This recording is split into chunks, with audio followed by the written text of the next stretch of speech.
Car. Car. Isn't it? Yeah, you are kind of in... Less, more, the most. R sound. Yeah. We're kind of in the middle. That's what I always thought. Let's do mother. Car. Let's do mother. Mother.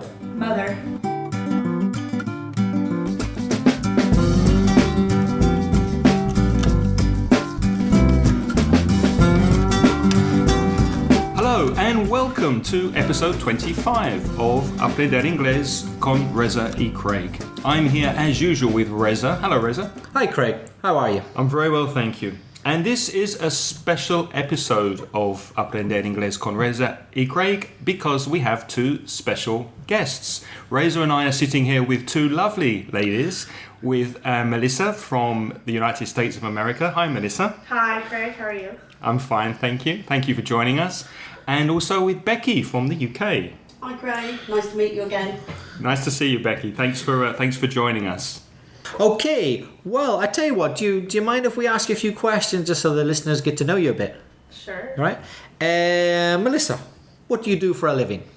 I'm a full-time student studying at the University of Massachusetts, Amherst. Mm-hmm. And what are you doing in Spain right now? I am getting some sun Aha. on a holiday. Uh-huh. So have you come here from the United States? No, I'm studying for a semester at the Queen's University of Belfast in Northern Ireland. That certainly rings a bell since I used to work there. What a coincidence. Yeah, what a coincidence. Yeah. What about you, Becky? What am I doing in Spain? Yeah. As if I didn't know the answer. I've come to stay with my friend Reza. Oh yeah, that's right. Where are you from exactly in the UK, Becky? I'm from Cornwall, which is a very rural area down in the southwest corner of the country. Cornwall, where the cream teas come from. Absolutely where the cream teas come from. Can you explain to the listeners exactly what a cream tea is? Well, Because I'm not sure myself. A cream tea is a scone, so an English, a Cornish scone. Or a scone, as we say in Belfast. Well, we do argue a little bit about the pronunciation, but they're both accepted, aren't they? They are both accepted, but scone is the correct one, I think, if you're from Cornwall. So. And a scone is kind of like a mixture of a cake and bread, is that? Because it's quite hard, isn't it? It's not as soft as a cake. Yeah, it's a sort of doughy thing. Mm-hmm. So, but it is, if you have them fresh, they are very soft. So if you have a cream tea, then you must have a scone or scone with it. Yeah, so you have, your cream tea consists of a scone that's cut in half, and then it's covered in jam. And then on top of that, Cornish clotted cream. Oh, low cholesterol. Yeah, very, very much so. And So the cream isn't actually in the tea? No, the cream isn't in the tea, because on the side, you have a cup of tea as well. Okay. And you have some milk in the tea. So even though it's a cream tea, it doesn't refer to the drink, it refers to it as a small meal, like high tea. Right, got it. Yeah. Okay, that's clear. I've been to Cornwall to visit Becky, beautiful place. Have you been there, Craig? I can't remember. I've been there. We used to go there when I was very young. We used to go there with the family to have holidays in the rain. It's a beautiful part of England. The southwest of England is beautiful, and we used to go there when I was very, very young, so I don't really remember too much about it except the scenery and how green it is. It's a beautiful part of the UK. Have you been there? No, I haven't. You should go. Go and have a cream tea. Okay. Becky, people in Cornwall feel quite different, quite distinct from other English people. I'm not just talking about British people like Scottish, Northern Irish, Welsh, but the Cornish feel a bit different to the rest of the English. Can you explain that a little bit? Well, we're a very proud region of the country. Cornwall's got its own flag. It has its own food and regional drinks and things like that. But also we've got our own language. So we're Celtic as well. So we're a little bit like the Irish and Scots in that sense. Yeah. Whereas most of the English would consider themselves Anglo-Saxon. Yeah. So, and we are actually a minority. We've recently been given minority status because even though it's a beautiful part of the world, a beautiful part of the country, people go there on holiday, there's not an awful lot of money and industry and things down there. So, was there industry in the past? Mainly it was agriculture, so farming, fishing, and China clay excavation and export. So, yeah. And Melissa, exactly where are you from in the US? I'm from a suburb of New York City, just about 30 minutes north of Manhattan. Right. Do you go into Manhattan often, or do you usually? Yeah, usually. My best friend has an apartment on the Upper West Side, so I go in and stay with him pretty often, and we'll meet for dinner and go see a show. Okay. So you've been spending some time traveling in Europe. What are your impressions, and what are the noticeable differences between Europe and the US? Well, I mean, I can't really generalize about Europe because I've been to. This will be the 9th country that I've been to in Europe. Wow. So very, very different. In the U.S., it's kind of like, although politics and there's a lot of cultural differences across the U.S. It's very, very similar. Traveling from coast to coast, but here, I can get in an airplane and fly an hour and be in a different language, different culture, different religion. And I've really enjoyed seeing that. I think that's pretty cool. Is this your first time in Europe? No. I was here, I think 5 or 6 years ago. We went to Prague for a week, which was nice. Oh, beautiful. But it's your first time in Spain? Yes. Do you know any Spanish? I learned about 4 words in the Tell the listeners what words you've learned so far. Do you want me to butcher them with my accent? Try it. Okay. Hola, which is hello. Yes. Hola. Adios, goodbye. Goodbye. Gracias. Por favor. There's a very important word. Café con leche. Café con leche, Yeah. yes. Café con leche. Becky, do you know any Spanish? No. You've been here before. I have. What's your excuse? This is Melissa's first time. I actually don't find it very easy to learn different languages, so I forget. If I'm not hearing it every day, then I forget what the words are. So I'm quite good at recognising language, so if somebody says something to me, I'm quite good at understanding what they're saying, but I can't remember specific words to speak back, so I can usually remember the names of most foodstuffs and drinks and things. That's Where's all. the bathroom? yeah. Can I have a beer, please? That's all you need. Yeah. Tell me, Melissa, you must hear a lot of people speaking Spanish in the United States. Yeah, but it's a very different Spanish than. Yeah, I was going to ask you, what this. differences do you notice about It's- the Spanish, between the Spanish spoken in Spain and the Spanish you might hear in some barrios, some neighborhoods of New York? Well, they have like the rough R pronunciation here that they don't really have in Mexican and like Latin American Spanish, which I've noticed just listening to people speak on the street. It just seems a lot less. It's not as pretty, It just seems a lot more kind of slang and. In Spanish? No, in America. Oh, I Spanish. prefer South American Spanish pronunciation. I prefer the harder Z. Z, Yeah, like cerveza. I prefer cerveza. Gracias. Yes. Yeah. Gracias and not gracias. Yeah. Cesiando, isn't that what they call it? Cesiando instead of thesiando. Is it? Isn't that it? Yeah. Okay. If you say se, it's cesiando. If you say th, it's cesiando. And we've spoken about the music in Argentinian Spanish that we like. Yeah. Yeah. Up and down of the voice. That's not really nice. I imagine, Melissa, in America, you don't come across many Spanish people, from Spain. No, not unless they're on vacation. But you do come across Mexicans. What does come across mean? Come across is meet someone by chance. I mean, I went to the school that I went to, like the high school that I went to, was a very diverse school. There were a lot of Hispanic people in my school, from a lot of people from Mexico, a lot of people from Colombia. I'm not sure, mostly Mexico and Colombia. Okay. And like I heard Spanish a lot just because I had a lot of friends in my high school.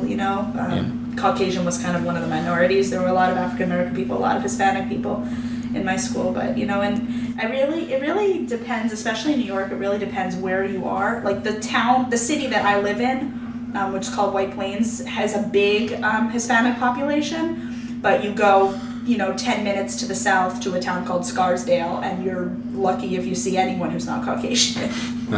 Yeah. You're going to spend a semester in Belfast, where I'm from, studying at the university there. Why did you choose Belfast? Because if I understood you correctly earlier, you said you don't have any Irish ancestors. No. Why Belfast? I really wanted to in Ireland. I wanted to go somewhere they spoke English. you know, whatever kind of English it may be. I wanted to go somewhere where they spoke English so I wouldn't have the language barrier, so I'd be able to understand, you know, and, you know, get around. And I wanted to go to Ireland. I really did, because I'd heard it was really beautiful and really green, and that I really love being outside. Have you tasted the Guinness yet? I've had 2 pints of Guinness, one at the Guinness factory and one at a pub. And what's your opinion? My first one I couldn't finish because I didn't know that Guinness was a meal, so I had already eaten lunch. Yeah. So I didn't know that you can't have Guinness with food. You have to have it as your food. Had you tasted it before, or was it your first? I had never had Guinness before. No. My dad warned me. He said, like, it's an acquired taste. You might not like it. But at the Guinness factory, they taught you how to taste the Guinness. You have to, like, take a little bit in the front and then flush it to the back of your... I don't know, some crazy stuff. People say that it doesn't taste anywhere as good. It's not something you can export. No. Totally true. Because you have to pour it at a certain temperature, and, like, the tap has a certain level of nitrogen, and you pour it this way, then let it sit and pour it that way at 45 degree. I took a class at the Guinness factory. I'm a certified Guinness pourer. I have a certificate that says I know how to pour a pint of Guinness. Well, there you go. That's your career right there. Yeah, but I tried it from a bottle. Oh, no. We went to an Irish Guinness never from a bottle. pub we went to an Irish pub when I was in Copenhagen, and I tried it, and they gave it to us from a bottle or a can or something. It was just gross. It's disgusting. Yeah, it's not the same. It has to be from the pump. I finished my second pint. I couldn't finish the first one. Yeah. But I was Irish people are really particular about how their Guinness is poured in a pub. If they feel it hasn't been poured well, they will ask for it to be done again. Mm-hmm. Yeah. They will complain. Yeah. I'll send it back. Yeah. Becky, do you reckon clotted cream from Cornwall travels well? Does it taste the same outside Cornwall? That's a delicacy of Cornwall. We were talking about cream earlier, and clotted cream is what exactly? What's this clotted cream? Clotted cream, you can't get it everywhere. It's quite unusual. Because I was brought up with it, I presumed that was what cream was. You know, and when I went to somebody else's house, at quite an old age really, say 18, 19, and somebody poured cream, it was a real shock, because to me it looked like... For you it wasn't liquid, it was something more solid. Yeah, it's a solid, it's got, I'm trying to think of something else that's the same sort of consistency. But you spoon it out, it's a bit like ice cream in a way. Yes. That consistency. Yeah, ice cream when it's going a bit soft. Yeah. Pate, a bit like pate? Hummus? Hummus, that consistency, isn't it? That sort of consistency. And basically you take the cream from the milk and you bake it very slowly in a tray in the oven. Yeah. Let it go cold, and there you go. It's clotted cream. I'm getting hungry. Yeah, me too. I've just thought of a word which might help our listeners since they speak Spanish. To clot, a synonym more or less would be coagulate, wouldn't it? Yeah, coagulate. Coagular in Spanish. Yeah, so it's similar. Blood. Clotted, coagulated. Yeah, that will help Spanish speakers. Mm-hmm. Okay, I have... do you have any more questions, Reza? Because I've got some quick-fire hot seat questions here for the end. Yeah, I just... Because I've just met Melissa myself, so I really don't know much about her. I'd like to find out a little bit more. Melissa, what's your idea of how to have a good time? How to have fun? Well, are you asking me how to have fun on a Saturday afternoon or a Friday night? Oh, well, explain the fun. difference for you. Well, as a university, there are different kinds of fun. Well, if it's a long party, it could be the same thing. Yeah. You could join up into one. That's true. Well, in America, you're talking about? As an American university student, I'm technically underage. I'm only 20. You're studying at UMass, right? University of Massachusetts. Which is a big, you see big universities with fraternities and sororities and huge football games, American football games, with, painting on your face and screaming and lots of drunk people. That's my university. Right. That's pretty much exactly what we're like the classic. We have 30,000 people, huge school. So when the weekend arrives at the University of Massachusetts, are there parties everywhere? Could you just pretty much go? Partying starts on Thursday night at American universities. You drink Thursday, you drink Friday, you drink Saturday, and then Sunday you do all your homework, which is different that I found in Belfast. Do you usually have parties with your like group of friends? Is it easy to get invited to these parties, or do you have to be in groups that are quite closed? It depends if you're okay. It's different if you're a girl. Is it a fraternity? A fraternity. Those the frat parties they're called. You know, fraternities have their own houses right off campus or sometimes on campus. It depends who you know, and it depends if you're a boy or if you're a girl. If you're a girl, it's very easy, you know, to get invited. Yeah, because there's this road at my university called Frat Row, where you can basically dress up in heels and a short skirt and, you know, get a little drunk and walk into any house and they'll let you in pretty much if you're a girl. Sounds like Sin City. Yeah. But the boys have to have, most fraternities have a rule that like if a boy's going to come to a party, they have to bring at least 2 or 3 girls with them. So the ratio is more girls to boys, yeah. So you have to bring girls with you if you go to a party? I don't, unless, unless you know someone specifically at the party. Do you have to bring booze, beer, no, alcohol? they have alcohol at the parties usually, but you got to be careful just to make sure it's not drugged or anything. See, in London, we used to have to take drink. We had to take beer. We had to take alcohol. In the States, you have to take women. Well, you pre-drink with your friends in your dorm or like in your friend's apartment. Usually, you know, if I'm going to a party where I'm going to be drinking, if I'm going to a frat party or a house party, because people just have parties at their houses, if it's not specifically a fraternity, I'll drink before and then go there and, you dance and hang out, because I don't want to have to worry about carrying a cup with me or, making sure that nothing gets put in my drink, and I don't really trust the drinks that they have at the parties, so I'd rather just, drink with my friends and be done with it. But I don't drink because I'm underage. Right, of course. Yeah. That goes without saying. Of course, yeah. So that's like... You're underage? Sorry, how old are you? I'm 20. Interesting. Underage to drink, in the United States, well, in New York. Well, I've enjoyed but not in the UK. I've enjoyed not in Spain. Europe very much. I had a pint of Carlsberg at the Dublin airport before I came to. And that was perfectly legal, listeners, by the way. Yeah, they did. Although in New York it would be illegal. It would be. Right. Yeah. What would happen if you were drinking alcohol in your private room or in the room of a friend and some policeman or security person saw you? Would they arrest you? Well, what would happen, it depends if you're at my university, like the other kind of parties we'll do if you're not going out is, you and me and a bunch of friends will sit in my room, a couple guitars, couple bottles of wine, and we'll, drink and talk, and, that's what I prefer doing on a Friday night. It's not really a party. But if we're making a lot of noise, the RA, like the residential assistant, will knock on the door and, say be quiet. Or if we're making a lot of noise, they'll write us up, which we get like a little kind of detention slip. But they wouldn't call the police. If you're at a party and the party gets broken up, the police at a university won't arrest you unless there's like hard drugs going on or, a ton of people. And even so, you can usually escape out the back door or something. But apparently, allegedly. Allegedly, but I've heard of parties being broken up where people. I mean, the police at the university are pretty much ex-university students. They went to UMass and they've done it before. Exactly. Like they just basically say, guys, calm down, turn the volume down. Or if a party gets broken up by the police, they just say, okay, everybody leave. Yeah. Okay.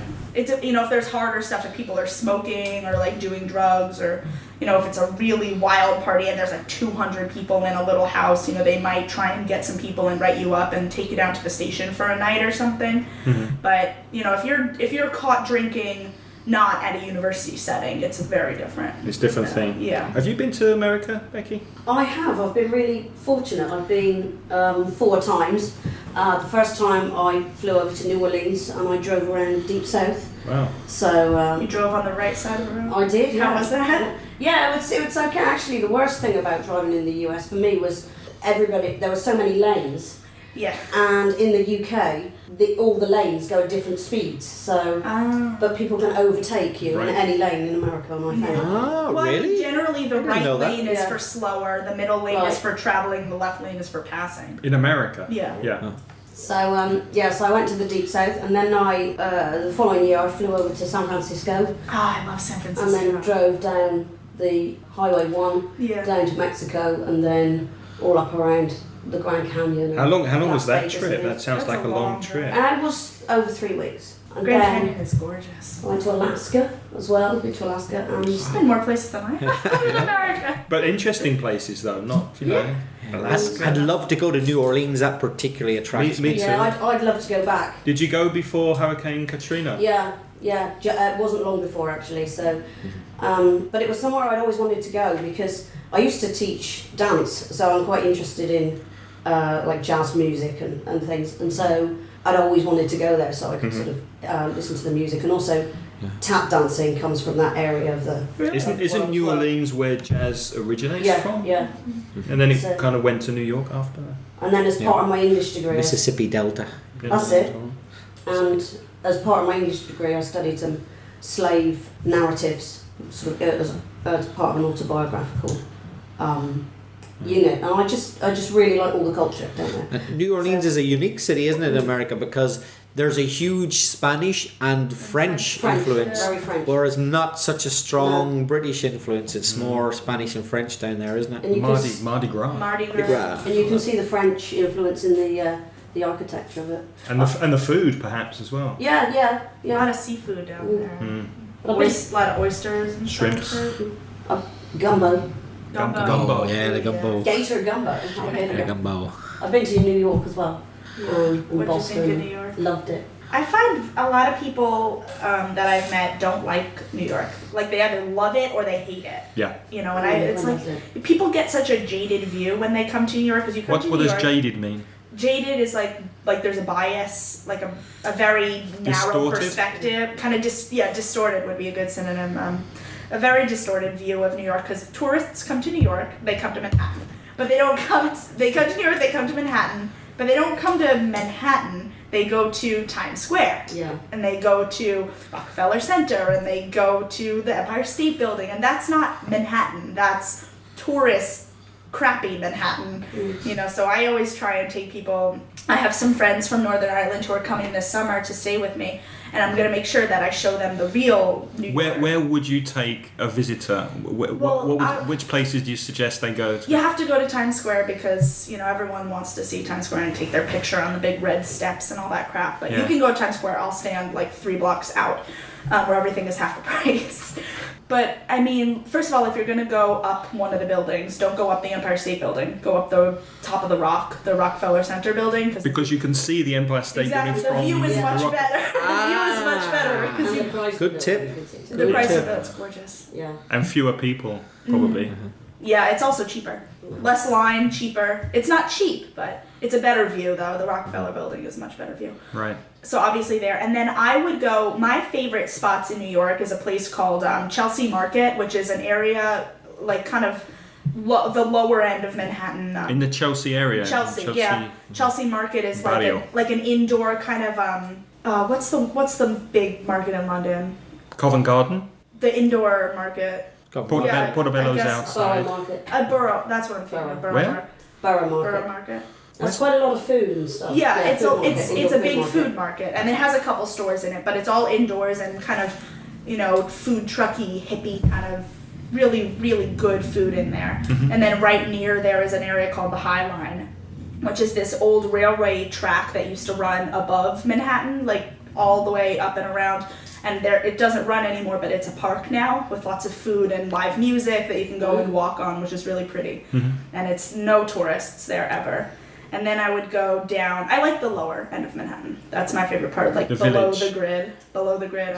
The West Village is nice. I prefer the East Village just because it has Washington Square Park, which has a big fountain and it's very green and very. Didn't that used to be the area where people bought and sold drugs? Washington Square Park, wasn't it Needle Park? I don't know, but that area, It's the probably village, clean now, didn't used to be a good area. The whole West Village. But is it safe now? Oh, that's where NYU is. That like the kind of middle to eastern part of Lower Manhattan, below the numbers, where the streets actually have names. So that's a really nice area. And then the South Street Seaport, which is right near the Brooklyn Bridge, the bottom end of Manhattan. The South Street Seaport has a nice big boardwalk that you can walk on in an outdoor shopping area and lots of street food. Is that where you get the ferry to the Statue of Liberty? Yeah, that's where you can take the ferry, or you can take the Circle Line, which goes all the way around Manhattan. It's like a 3-hour boat ride. So I'd probably do that area and then you can walk across the Brooklyn Bridge, which is really nice, and it's just not nearly as crowded. And when would you say is the best time of year to go? Any time that like is not a normal vacation time.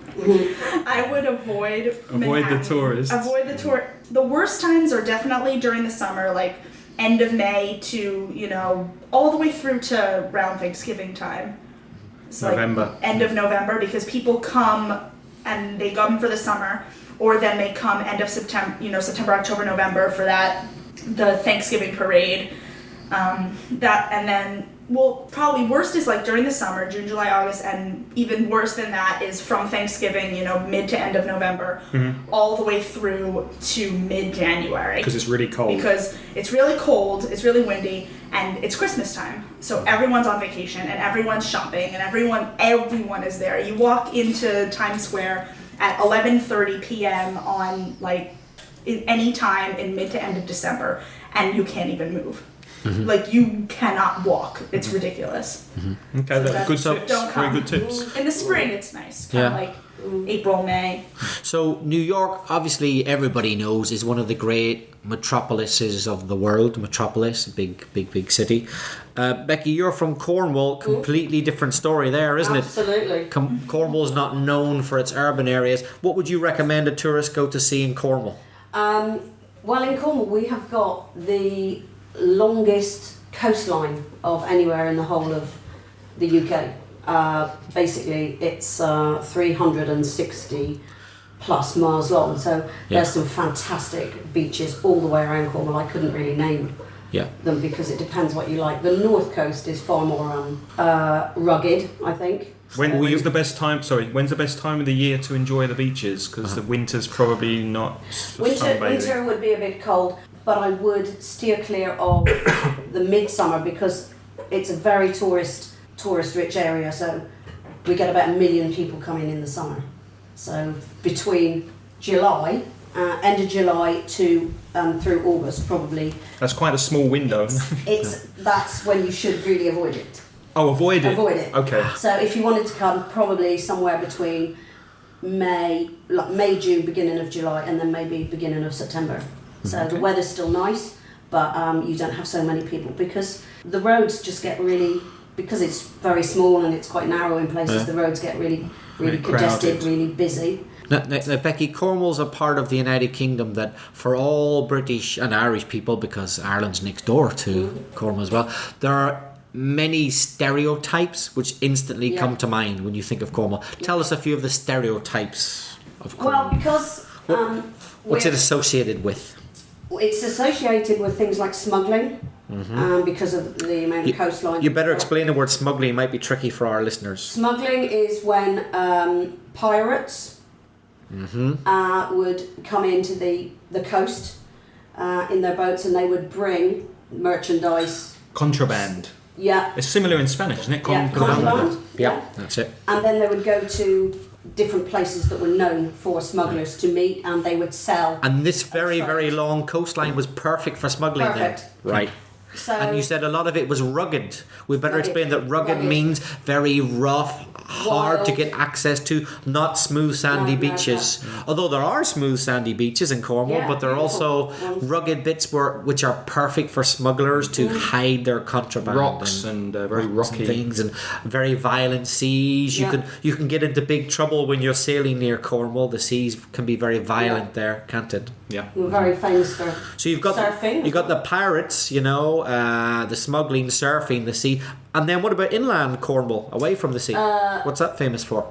It's famous for farmland, but also moorland. We've got a big Bodmin Moor. You better explain what a moor is. Right. A moor is a high. It's a high area. There are not many trees. It's mostly plants like moss and heather and gorse. So it's very windy. There's lots of. So is it like a big open field rocky. that's high up, like a plain? Oh, sorry, I'm spitting at you. A big open field, like a plain that's high. Is that? They're usually. Well, much bigger than a field. I mean, a huge area. Huge area. Yeah. And it's very rocky. So. I've been in the middle of Dartmoor, Yeah. which is the most famous moor in the United Kingdom, and it's huge. Yeah. And the feeling of isolation is incredible. Yeah. It's beautiful. It is beautiful. It's very, very, very remote. Yeah, but Bodmin Moor isn't so big, but it's. Bodmin Moor is close to Dartmoor. It's close to Dartmoor, but it's just down a little at the top of Cornwall. But So there's a lot of rural land in Cornwall, Yeah. and a lot of it is farmed, but a lot of it is also wild. Yeah. Nothing is done with it. And it's also got a lot of sort of ancient standing stones and Celtic crosses, and so there's lots of legend attached to Cornwall. Things like, King Arthur is from Cornwall, from Yes. Tintagel. The Hound of the Baskervilles. That's right. It happens in Dartmoor, doesn't it? That's Dartmoor, so The that's Sherlock that's in- Holmes story. That's in Devon, yeah. Wuthering Heights. No, Wuthering Heights is Yorkshire, surely, isn't it? Is it? Cornwall is more like Daphne du Maurier, Jamaica Inn, Frenchman's Creek, Right. the House on the Strand, those sorts of. Is it? You said bodmin more. Is there an expression in Cornwall if somebody's bodmin, they're crazy? Yeah. You say he's bodmin or she's bodmin. If he's a bit bodmin. It's a bit bodmin. Yeah, he that means because in Bodmin they And you work in Bodmin, don't you? I work in Bodmin. I've worked in Bodmin for 13 years, so I'm a bit Bodmin. But but there was a big asylum. In Asylum Bodmin. for the mentally Yeah. challenged. Yeah. Uh-huh. So Colloquially known as a nut house. yeah. Yeah, those don't exist anymore. So if you were showing signs of being a little crazy, people would say, "Oh, we're going to send you in asylum," or "You're going to go up Bodmin." Go So up if you say you're a bit Bodmin, it means it harks Yep. back to that. God, I just thought so. Bodmin, which is in Cornwall, has the most famous asylum, or had the most famous asylum. Jail. And then Dartmoor, Yeah. prison, Yeah. I think is still open today, Yeah, isn't yeah, it? yeah. And it's probably the most notorious, the most famous prison in the UK, the hardest one to escape from. And it's It's kind of like the UK's Alcatraz, Yeah. because San Francisco. there's no transport around No. it. You Can't escape from it.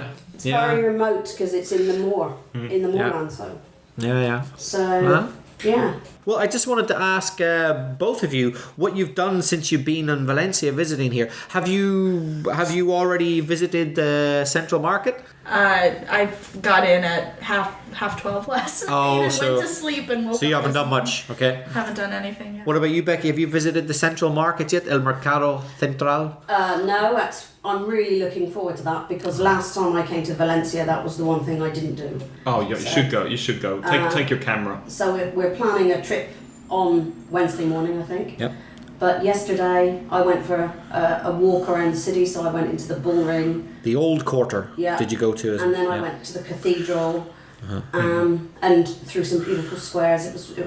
It was a really lovely walk. And it's nice weather this time of year as well. It was perfect. It was perfect. I guess you've already had a paella. No, I haven't. No, in Valencia you haven't had a paella yet. No, I didn't have one. Is that when a I came- paella? Paella, Paella, paella, paella, yeah. But I didn't have one when I came to visit you last time. What? No. We have to fix that. We should fix that. We should go for one. We should take Melissa and that sounds Becky good. for paella. Yeah, that'd be Sounds fantastic. Because it originated in Yeah, Valencia. I love paella. Good. We will take you. We always end up talking about food a lot, don't we? I wonder Clotted why. cream, wonder paella, why. scones. Dulce de leche. Dulce de leche, yeah. and if I ever go to New York, I want to have pastrami on rye. Pastrami on rye. Pastrami on rye is good. You want to have a New York street hot dog. That's what you want. $1 hot or $1 pizza. $1? I'm not sure I do. No, that's the best. The $1 Really? pizza, 99-cent slice of cheese pizza on the street is the best pizza you will ever have. Really? Absolutely. So to finish, I'd like to do something that I've called the Quick Fire Hot Seat, in which I'm going to ask all three of you the same question, and as quickly as you can, tell me what you think. Reza, what makes you happy? Food. And talking about it. Melissa, what makes you happy? I like food. I like food and I like You can't travel. piggyback on the previous That was what I thought of. The first thing that came to mind. I like different kinds of food, like traveling to different countries and tasting their foods, especially Italy. Becky? Friends, but always involving some sort of food, travel sometimes, and jazz maybe. And jazz? Reza, what annoys you? Too much paperwork. Melissa? Writing papers. Becky? People who complain about having to work 15 hours a week. Oh. I wonder who that could Is she referring to people who teach English as a foreign language? be. I wonder who she could be referring to. Reza, what one thing If you were to tell someone about yourself, would they find it difficult to believe? God, that's a good question. I don't know. Take your time. Difficult to believe. So I'll come back to you. Yeah, I need to think about it. Melissa, what one thing, if you would tell someone about yourself, they would find it difficult or surprising to believe? It's a hard question. Oh, that I am doing a dual degree one is in science and one is in theater. That surprised me. You're taking science and drama. Animal science and drama. Yeah. Two degrees, two separate programs. You could be acting in a science film. I'm gonna have a show on Animal Planet. That's what I'm planning so That's a good plan. Right? Yeah. Becky? I think probably people who meet me now would be surprised by the fact that I'm a qualified ballet dancer and teacher. Oh, Are really? you? Yeah. I didn't know that. Did you not? See? There you go. That's Surprise. surprising. And Reza will back me up on that, won't you? Yeah, I saw a few of her moves this morning. Give us some Yeah. lessons. Show me a few of her steps would be the word. A few dance steps. Yeah. Oh, she's good. I have my leg on the kitchen table. Really? Yeah. We'll save that for the After Hours podcast. Reza, have you thought of something? Oh, that people would find difficult to believe about me. Okay, I tell you what. One of these things, everybody's done it, you think, but no, we haven't. I haven't seen any Star Wars film complete. Mia, I've never seen any Star Wars film. At all. Really? Oh God, you're weirder than me. Me neither. I know what We're a group of weirdos. Oh, I've seen all of them. Really? I love Star I'm Wars. not much of a science fiction person. I love personally. science fiction. That's my favourite genre. I haven't seen or read any Harry Potter either. Oh, that's just Me- a shame. And no, you're me- from that's the another one, UK. yeah, yeah. That's like Haven't read your any. holy No. grail, right?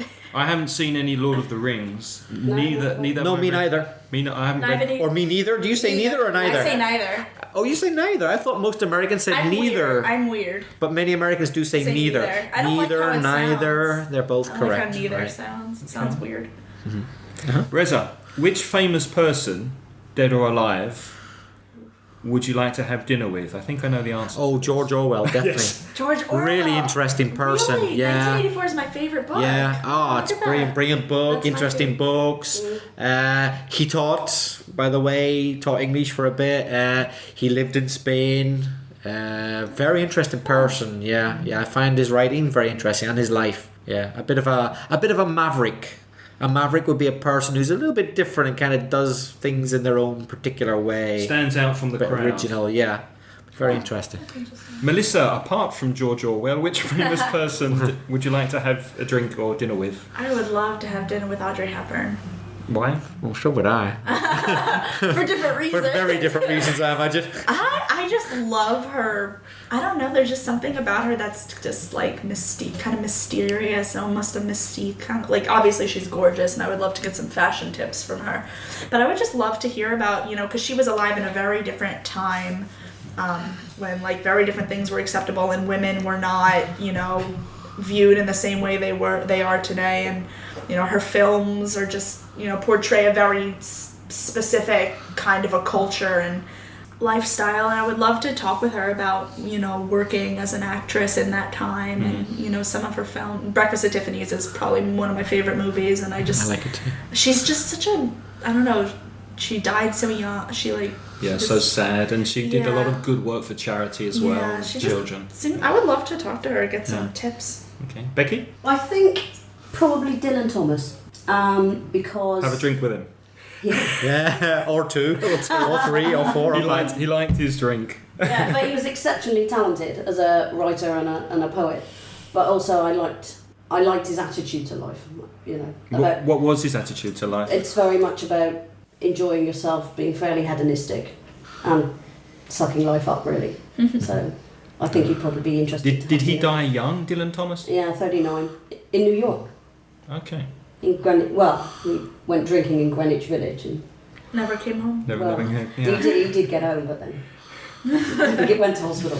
Oh. Craig, can I take you by surprise and ask you a quick question? Quick fire. You've been asking us. You asked us, what makes you happy? Craig, what makes you unhappy? Death, pain, Taxes.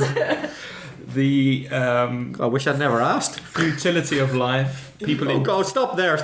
world hunger, people dying for no reason, corrupt politicians. Okay. I could go on. Okay, I regret asking that question. You've depressed us now. It's going to give a depressing answer. Well, that's true. I used to ask what makes you happy, what makes you sad for some video interviews that I've done, and I changed it to what makes you happy, what makes you annoyed, which is kind of lighter than what makes you sad, because people usually say Like death. petty things that make you annoyed. Who would you like to meet, Craig, if you had a choice? Who would I like to meet if I had a choice? Gandhi. Really? Mm. And why do you say Gandhi? What attracts you to Well, he meeting Gandhi? defeated the British Empire by peaceful means, and I think there's so much sort of terrorism in the world today. There's so much you could learn from him of how to approach life, and his philosophy was amazing. Do you know, I'm surprised you said Gandhi, because I'd always had this impression of you that you'd quite like to meet Mickey Mouse. Have you been waiting all this time? Yeah, haven't you? And you've been prepped. This is high five. Yes. Tearing down the apartment. You've been prepped and He answered really seriously about Gandhi, and I looked you in the face. We got him. Looking very profound. I think the appropriate expression is gotcha. 2 more questions. Reza, in an ideal world, what would your life be like? If it's possible, I would do even less work than those 15 hours. It's impossible. It's impossible. I would travel a lot more. I would have a couple of houses in different parts of the world, but I would like to be able to dedicate more time helping people who really need help. I know everybody says that, but I really would love to be able to do it, But I must admit, I'm selfish at the minute, and right now I just I'm more concerned about making money for myself. But if I could, I'd like to help people more and travel a bit. You could always do some voluntary work. Could do, yeah. Could do. Could. Yeah. Could is the key word. You do a bit, don't you, actually? Yeah, I do. Tell us a little bit about your voluntary work. I work on Saturdays. I work at a homeless soup kitchen in Cornwall, because even though Cornwall's got, it's a beautiful place to come on holiday, there are a lot of people there who haven't got anywhere to live and are struggling. So so I do that, and I've got to say, I didn't really think I'd have the time to do it, but it's very, very rewarding. Okay. So I went once, and then I've been going ever since. Well, people say that is one of the best ways to be happy, is to give to other people. Yes. And there's no bureaucracy.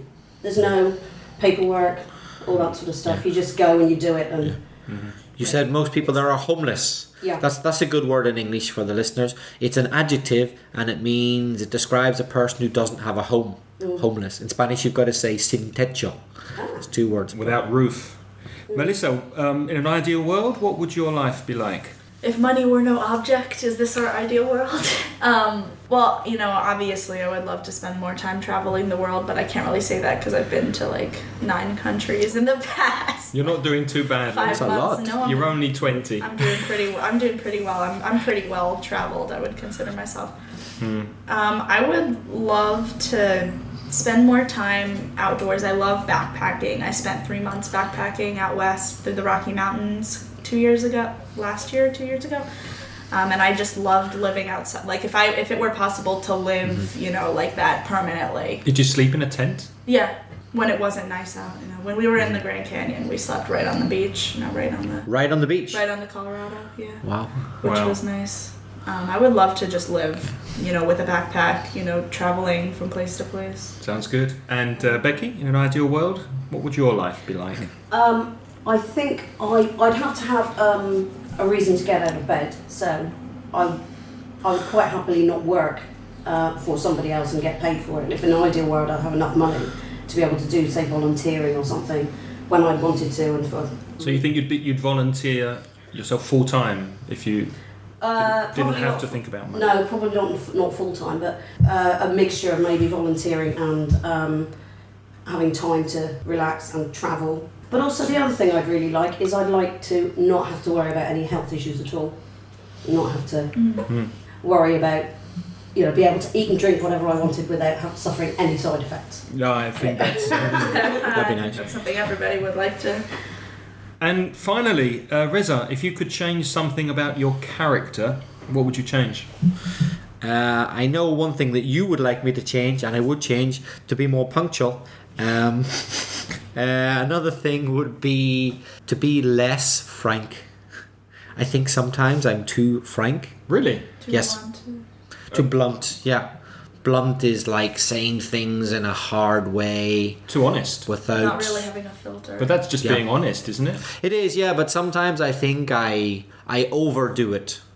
Overdo. That means you do something excessively, and perhaps that's not always perfect. That surprises me, because I see you as someone very considerate, very polite, very aware of other people's feelings. Very sensitive. I can't imagine. Oh, I like to think I am, Craig, but I just think sometimes I'm a bit too frank.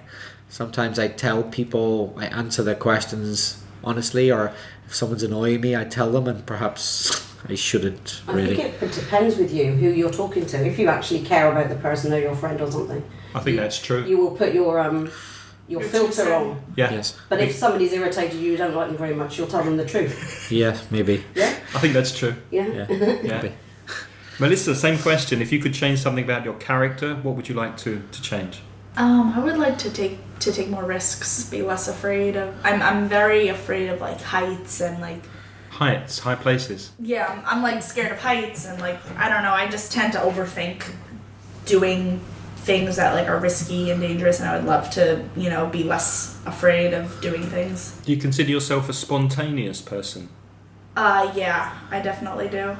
But spontaneous in like a conservative way. Like I tend to stay in my comfort zone a lot of the time. Like so like I'll do fun, big, crazy things, but there'll be things that like I'll stay within the boundaries of what I'm comfortable with and what I'm confident in my abilities. And I would like to be able to kind of go outside of that a little more without being so worried about every little thing that could happen. Becky? I'd like to be more confident. You seem quite a confident person. Yeah. Very outgoing, very friendly, very open. Yeah. But I know that's how I come across, but I'm not at all. There's always these questions of everything. Is it good enough? Or being worried about how well I'm doing absolutely everything. If I'm liked, silly things like that. But yeah, so it's about having that inner confidence. I find that a lot of people who are outwardly outgoing and, like kind of have big, loud personalities have a lot of, it's like kind of a face to put on to kind of deter people from actually getting to. I think that's true. Like the under, what's kind of inside. Yeah, like a camouflage, like a mask on top of their insecurities. No one's ever going to think Yeah, you're I agree. insecure if you're big and loud and singing and, going crazy all the time. Yeah, we've all had students like that, haven't we? Yeah. And what about you, Craig? What would you like to change about yourself? When Melissa said that, I also think that as I'm getting older, my comfort zone's getting smaller. So I'd like to get outside my comfort zone, try different things. It's not be afraid to change routines. But I'm a very routine-centered person. I like being organised. So that's one thing I'd like to change. Just do different things. Just experiment and just do something. Walk a different way home for a change. Or drink tea instead of coffee. Can start with small things and gradually go out of your comfort zone and do different you things. should drink tea instead of coffee. I drink tea in the UK and coffee in Spain because it's better. Coffee's better in Spain and the tea's better in the UK. Yeah. That's generally true. speaking. Yeah. That's true. I Generally have not speaking. enjoyed the coffee very much. But when I go and visit mum and dad in Spain, I always have a cup of tea. Reza, anything you want to add before we wrap up? Okay. Fit it in, mate. One more question about the future. What do you see yourself doing in 5 years' time? Melissa first.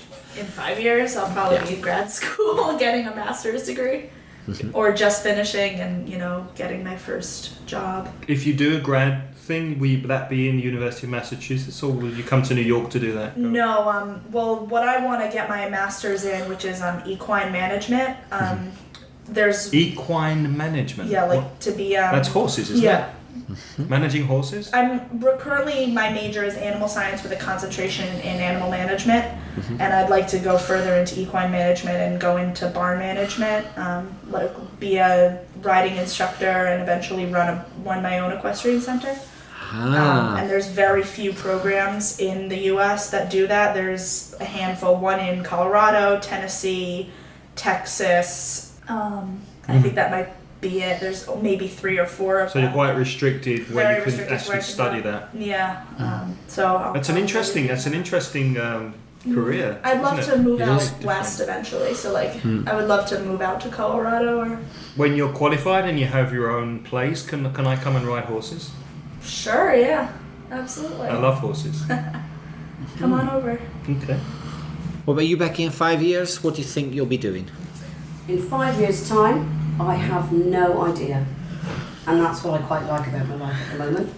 I don't know what I'm going to be doing in 5 months' time. So yeah, so there's lots of options and I'm just going to see how things turn out and what happens and where I end up.